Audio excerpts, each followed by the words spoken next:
our company is actually direct partners with the Museum of Leonardo da Vinci in Florence, Italy. That they actually made 4 of these exhibits to travel the world. They made one for Europe, they made one for Asia, they made one for North America, and they made one for Australia. So this is the actual exhibit from North America that we have touring the United States. It's not about me being here and painting.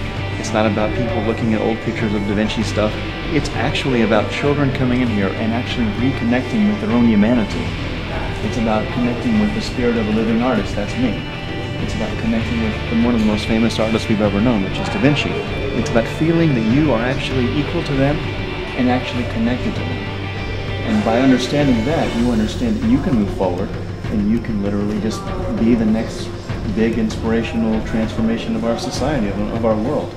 Everyone needs to reach their own personal fulfillment. That's what I think is truly the message. Our message here at the exhibit is to discover the Da Vinci in you. Is really what our message is, and that we can take these ideas and see and reflect on how these gentlemen ran their life. We can apply this to our own life. I talk to the kids and say, look, there is going to be another Da Vinci sometime. You have to discover him. He's not just going to jump out of your head. You've got to go look for him. You've got to change your lifestyle. Switch your cell phones off. Don't go home and text your friends all night. Put your Xbox away. Yeah, stop playing World of Warcraft 25 or however many it's got to. Find something that interests you. Find something that you can really get it into. Float your boat and absorb it. Learn it. Research it. Make it a part of you. Become a part of it. There is this potential to be the next Da Vinci.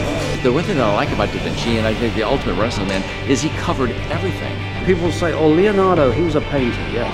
And some people say, yeah, he was also a bit of an inventor, but he was a musician, he was a singer, he was an astronomer. He told us that the world went around the sun instead of the other way around long before Galileo came on the scene.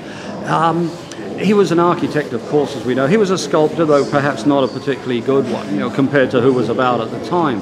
But there just didn't seem to be any end to his abilities. He worked in hydraulics, he worked in mechanics, he worked in flight, he built war machines. And all the time was painting some of the greatest paintings in the world. I mean, if it's anything, it's just amazement that one man could do so much. And everybody said, Čapek, I believe his name was, everybody says Čapek gave us robotics. He gave us robots.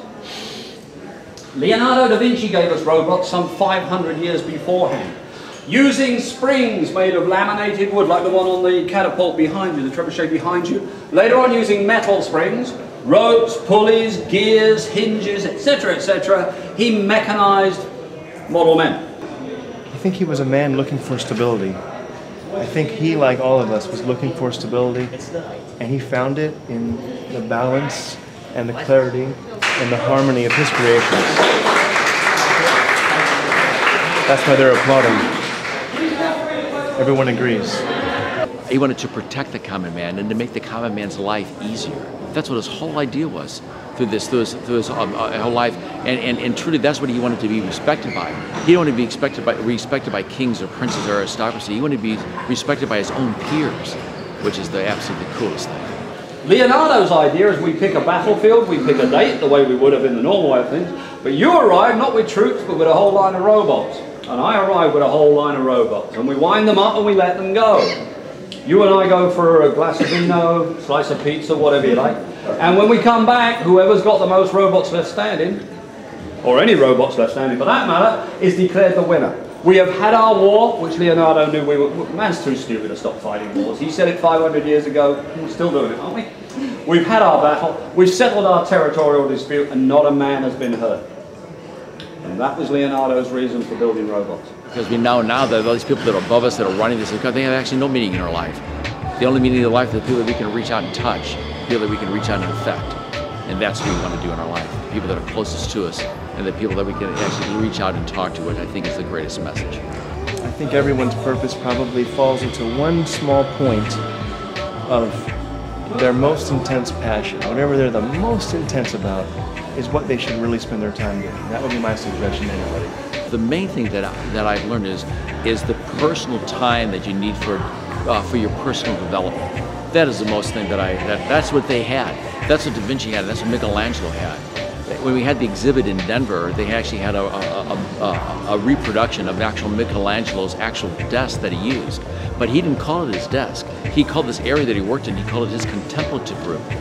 That actually used this area where he could dream and think and imagine and create. And that is so vital today. I walked up to Mark Rogers and I said, how about I come in here and I just have a living studio? He said, that sounds great. I said, you know why I want to do it? Because of what you just said to those kids. He made me get tears in my eyes. The first time I heard him doing this thing, 3 times I got tears in my eyes. I said, anybody that can make me get tears in my eyes 3 times is somebody I want to be associated with, you know what I mean? At the very end of the tour, when he talks about the lion that was the gift of the King of France, he talks to the children and he says, Leonardo da Vinci was just another person, like you and I are. And he had that feeling and that inspiration to create this lion, and he created everything around us, and we've been using the same technology for the last 500 years. And he said, but you know what's great is that that same energy that was in Leonardo da Vinci is inside of you. And the fact that that energy is inside of you means that you can find the Da Vinci in you. Because that was all that was going through Da Vinci was just life energy, which happened to be extremely similar to what I talk about. I just didn't give Da Vinci credit for it. But you know what, when I walked in here I said, I don't mind sharing with Leonardo da Vinci, that's okay with me. I compared him actually with Michelangelo. Michelangelo, he would go to sleep every day of his life, dressed in his clothes, because he was so full of his power to create. He wanted to get up and work every day. And that's the same way Jordi is. He's kind of like our Michelangelo. We always say discover the Da Vinci in you. We actually, my brother actually called the phase, we're going to discover the Jordi in you, that define this effervescence of creativity, wanting to express, and he's just we're his biggest fan. I would never say that about myself, but the fact of the matter is, if a kid walks in here and they see what I'm doing, I would much rather that they realize that they can do this too, because they can. An 11-year-old boy painted this. An 11-year-old boy. This right here was painted by a 10-year-old girl. This 10-year-old girl. I love bringing the real, raw, pure energy from everyone's inspiration. I don't care what age they are, I don't care what their level of experience. I want them to say, you know what? I put my brushstrokes into a museum piece that's in a museum with Leonardo da Vinci's work, and that's what this is, and that's what we're doing. Because we have to reinvent everything. We have to go back and reinvent how we live and how we eat and how we drink and how we think about ourselves and how we even teach our children. We need a new renaissance today.